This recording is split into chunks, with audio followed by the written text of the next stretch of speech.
Pois bem, nessa apresentação eu vou trabalhar o Bucket Sort, o Recursive Insertion Sort e o Grail Sort. Tá? Começando pelo Bucket Sort, o Bucket Sort ele trabalha funcionando, ele funciona distribuindo os elementos de um vetor em vários compartimentos temporários que ele cria, que são chamados de baldes, que são tecnicamente subvetores, né? Que são criados fora da memória, ou seja, ocupando uma memória externa, além daquela que é ocupada pelo vetor nativamente. Né?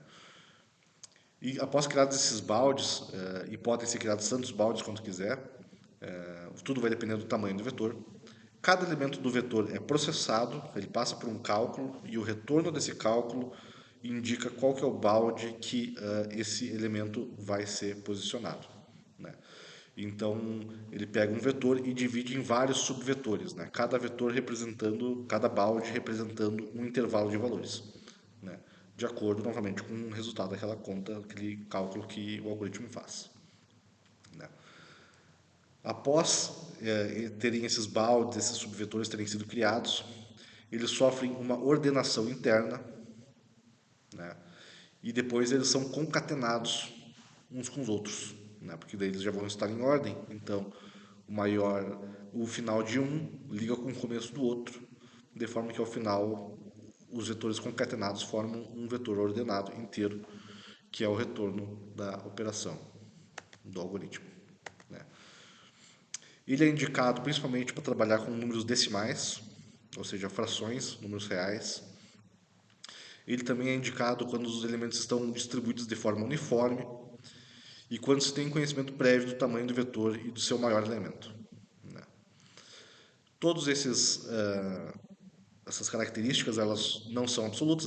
Ele pode trabalhar com números inteiros, ele pode trabalhar com casos que os elementos não estejam distribuídos de forma uniforme e quando não se tem o conhecimento do tamanho do vetor, mas tudo isso acaba levando para o pior caso do algoritmo, né? Mas em situações ideais, tu vai querer trabalhar com números decimais, elementos distribuídos de forma uniforme e sabendo, né, o tamanho do vetor e qual que é o maior elemento dele. Né? Ele não é um algoritmo de uso geral, mas sim específico para volumes massivos de dados, especialmente se tratando de Big Data, né? Que é quando o bloco, o vetor que vai ser ordenado, geralmente supera o tamanho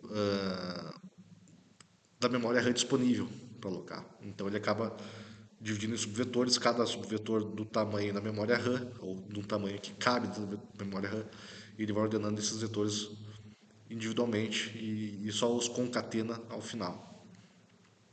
Né? As características deles é que ele é estável, ele mantém a ordem dos elementos iguais, a ordem relativa dos elementos iguais. Ele não é in place, ou seja, ele precisa de memória extra. Né? O melhor e o caso médio são O, N mais K, sendo que N é o número de elementos do vetor e K é o número de baldes que ele vai criar. Complexidade de memória é O, N mais K, ou seja, número de elementos mais o número de baldes que ele vai criar. Né? E ele é adaptável, ou seja, tu consegue trabalhar com outros casos além daqueles que ele é otimizado para. Né? Como é que funciona o passo a passo dele? Primeiro, ele cria o número de baldes que vai precisar. E isso vai dependendo do número de elementos do vetor. Se o vetor tem 100 elementos, ele vai criar 10 baldes. Ele não pode criar muitos também, porque daí derrota o propósito. Mas se ele tem 1000 elementos, vai criar 100 baldes. Se ele tem 100, vai criar 10. Se ele tem 1 milhão, ele vai criar 1000 baldes. Enfim, ele vai criando esses baldes que vão representar um intervalo entre valores, né, dentro deste vetor. Né? Depois, cada elemento do vetor é processado, ele passa por um cálculo e o retorno desse cálculo indica qual que é o balde adequado para aquele elemento ser posicionado. Né? Ou seja, o zero vai cair no balde que representa o intervalo de 0 a 19. O 33 vai cair no balde que representa o intervalo de 20 a 39. O 45 vai ser posicionado no balde que representa o intervalo de 40 e 59. O 57 vai cair no mesmo balde. E assim por diante. Cada elemento vai ser posicionado dentro de um balde. Depois, esses elementos, esses baldes, eles sofrem uma ordenação interna. E essa ordenação vai depender da implementação, da forma como ele for implementado. Mas geralmente se utiliza o insertion sort, que é um algoritmo que ele é mais otimizado para vetores pequenos, né? Então, cada balde ele sofre essa ordenação interna, né? Aqui aconteceu a ordenação interna, pode ver que ficou em ordem, e depois eles são concatenados, né? O final de um é ligado com o começo do outro, já que eles já são ordenados entre si, então retorna o vetor ordenado ao final, né? Ele é um algoritmo de implementação simples, foi implementado com 30 linhas, não é difícil.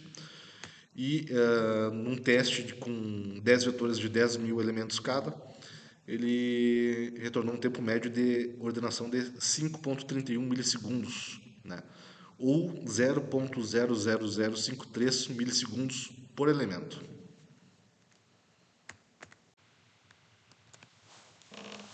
Bom, o Recursive Insertion Sort ele funciona basicamente da mesma forma que o Insertion Sort convencional, com a diferença de que em vez de usar laços de repetição, como for e while, ele usa a recursividade como um artifício para emular a repetição, né? Ou seja, durante a execução da função, ela chama ela própria até atingir um caso base, que é o caso que cessa a recursividade, né? Evitando o sistema de entrar num loop infinito, né? Ele não tem aplicação praticamente nenhuma, ele serve apenas como prova de conceito, de como uma iteração pode ser substituída por recursividade. E ele não tem aplicação porque ele tem os mesmos características gerais do insertion sort convencional, exceto que ele ocupa muito mais memória do que o insertion sort convencional. Inclusive aconteceu no meu teste de mesa ele gerar um bug de Stack Overflow, né? Porque ele foi criar. Bom, isso eu vou chegar mais adiante, né? Então, na prática, ele não é aplicável, né? Se tu vai usar ele, é melhor tu usar o insertion sort convencional, né? As características aqui, ele é estável, ele não é in place, ele ocupa memória extra, né? O melhor caso é o N e o pior e o caso médio são o mesmo, né? Ele não é adaptável. Como é que funciona? Tu vai chamar a função e na função vai ter definido um caso base, tá? Então, toda vez que a função é chamada, tu vai informar o tamanho do vetor e o tamanho do número de elementos desse vetor. E a primeira coisa que ele vai fazer é checar o caso base, que é n igual a 1, ou seja, quando o vetor ficar com elementos. Daí ele cessa a repetição. Aqui ele checou o caso base, não é o caso base, tem 4 elementos. Então ele passou, ele pega o 13, o último elemento, e destaca, né? Ele salva no J, ó, e chama a função de novo, tá? Então aqui ele já acionou e chamou de novo. E ele vai destacar o 4 agora, vai salvar no J. Vai pegar o 1 agora e vai salvar no J também. E aqui, quando ele ficou com o vetor só 18, ele atingiu o caso base, né? Que é n igual a 1, o número de elementos do vetor é 1, né? Então ele começa agora a voltar, ele começa a inserir os elementos que ele destacou já na posição correta. Então ele vai ter o 18 e o j é 1. Então ele vai inserir o 1 no vetor 18. Ele já vai inserir na posição correta, né? Então agora ele vai ter o elemento 18, j igual a 4, e ele vai inserir no vetor 1, 18. Então ele vai testar e vai inserir ele já na posição correta, 1, 4, 18, né? E depois ele vai inserir o 13, né? E aí ele já retorna o vetor inteiro ordenado, né? A implementação é bem simples, ele foi implementado utilizando 10 linhas em Python. O teste de mesa dele eu fiz com 10 vetores de 995 elementos cada, em que ele retornou um tempo médio de ordenação de 13,05 milissegundos por vetor, né? E o tempo gasto para ordenar cada elemento é de 0,01312 milissegundos, né? O destaque aqui fica com o Stack Overflow, né? Que acima de 996 elementos, em Python, a linguagem buga e dá um bug de Stack Overflow, né? Então só pode ordenar elementos de forma recursiva. Tu pode ordenar vetores de forma recursiva que tenham menos de 996 elementos. Né? Bom, por fim, a gente vai ter o Grail Sort. O Grail Sort é um algoritmo que ele foi desenvolvido para resolver um problema que é ordenar vetores massivos, e obviamente ele serve para ordenar vetores pequenos também, mas o vetor, a questão é ordenar vetores massivos sem utilizar qualquer memória extra. Né? O problema desses vetores massivos é justamente que tu vai ordenar eles têm um tamanho que excede a memória RAM disponível no sistema. E aí que entra o Grail Sort, ele vai ordenar utilizando a memória que o vetor já aloca só por existir. Né? Então, ele vai fazer isso e vai fazer isso com um tempo estável, ou seja, sem pior caso. Ele vai ordenar o vetor sempre no mesmo tempo, né, independente de qualquer característica do vetor. Né. Tem uma aplicação muito nichada e específica. Geralmente ele é desejado em sistemas embarcados, em que a memória RAM seja muito limitada, ou em ambientes em que a RAM seja escassa ou o tamanho do vetor sejam muito grandes, né? Excedam o tamanho da memória RAM. Aí que o Grail Sort ele é desejado. Né? Mas ele também é utilizado como rotina de fallback, né? Para linguagens como C++ e Rust. Né? Quando tu vai fazer uma ordenação usando C++ e Rust, eles têm alguns algoritmos já otimizados que vão ser acionados, né, para fazer essa ordenação. Mas se essa ordenação em C++ e Rust falhar por falta de memória, o Grail Sort é o plano B dessas linguagens e ele é acionado então porque, independente de memória, ele vai ordenar o vetor, queira o vetor ou não, né? Ele vai ordenar por bem ou por mal. As características deles é que ele é estável, ele é in place, ele não ocupa memória extra. E o melhor e o pior caso deles tem a mesma complexidade de tempo. Né? E ele é adaptável, tu pode usar ele com diversos parâmetros ou quase sem nenhum parâmetro, só informando o vetor mesmo. O funcionamento dele, como é que ele funciona? Ele vai pegar o vetor e vai dividir o vetor em três partes. Né? Buffers, keys e área de trabalho. Então ele vai trabalhar nessa área de trabalho, conforme o nome diz. Né? Os elementos dessa área de trabalho eles vão ser divididos em grupos. Né? Cada grupo vai ser vinculado a uma das keys. Né? Então temos 4 keys, vão ser 4 grupos.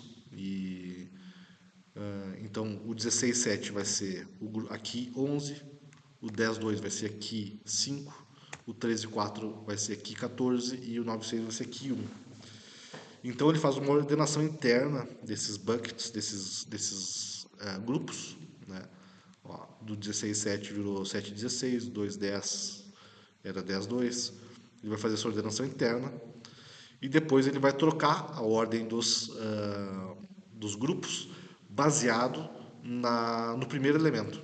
Ou seja, o 2 vai ser o primeiro, depois vai vir o 4, depois vai ser o 6, vai vir o 7. Ainda que os outros elementos dentro de cada grupo não estejam em ordem. Por exemplo, o 10, o 13 e o 9 estão fora de ordem ali. Ele vai ordenar primeiro pelo primeiro elemento. Depois, ele vai usar. Daí entram os buffers. Né? Ele vai usar os buffers como se fossem áreas de variáveis auxiliares. Né? Ele vai usar eles para fazer a permuta. Então, o 7 e o 9 ele vai trocar. Depois ele vai trocar o 10 também e o 13 também.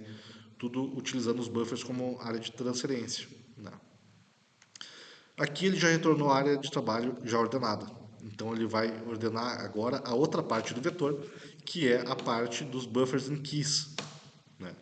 Então a gente vai ter que essa parte ficou 12, 13, 15, 8, 11, 5, 14 e 1. Ele vai fazer uma ordenação interna disso aí, de forma a retornar aquela parte ordenada. E o vetor então agora vai estar dividido em duas partes, né? Que há duas partes ordenadas entre si, mas que não estão ordenadas num todo. Né? Então ele vai fazer um merge, ele vai mesclar essas duas partes e retornar um valor ordenado, né? O vetor ordenado final. E esse é basicamente o funcionamento do Grail Sort. A implementação do Grail Sort ele é bem complicada. Ele foi implementado com 900 linhas no Python. Eu, obviamente, não fiz essa implementação, é algo muito complicado. Mas eu consegui o código do Python nele no repositório do MIT no GitHub, né? E fazendo um teste de mesa com esse algoritmo, de ordenando 10 vetores com 10.000 elementos cada, a gente teve um tempo médio de ordenação por vetor de 45,65 milissegundos, né, por vetor. E o tempo médio por elemento de 0,00456 milissegundos. Né. Aqui eu vou fazer um comparativo entre eles, né? Vocês vão ver que o Grail Sort é o que tem mais pontos positivos entre todos, exceto com a questão da implementação, mas 900 linhas para um código ele é pouca coisa, ela não pesa no sistema, né? Comparado com o benefício de, de não ocupar a memória RAM extra, né? O lado negativo dele é que realmente ele tem um tempo de ordenação mais demorado que os outros, né? Mas ele é estável, né? E quando algum dos outros algoritmos não servir para ordenar aquele vetor por algum motivo ou outro, o Grail Sort é acionado e ele vai ordenar esse vetor por bem ou por mal, né? Bom, concluindo, né, o trabalho foi muito produtivo, pois me permitiu uma análise aprofundada sobre as características de cada um desses algoritmos estudados. A surpresa ficou com o Grail Sort, que eu não conhecia e ele é muito complexo de implementar, mas ele oferece uma solução bem interessante para um problema que é real, né? É a capacidade de memória RAM de um sistema. Quando esse sistema tem uma limitação de RAM muito real, o Grail Sort ele vai brilhar nesse assunto, porque ele vai ordenar sem utilizar memória extra. Né? O Bucket Sort também foi uma surpresa, também não conhecia ele, né? E ele foi o que teve o menor tempo de ordenação por elemento, segundo o teste que eu fiz aqui nos meus computadores. E por final, o Recursive Insertion Sort também chamou atenção por ser um algoritmo que é inviável na prática, né? Ele serve apenas como prova de conceito, né? De substituição de uma iteração por uma recursividade. E é isso.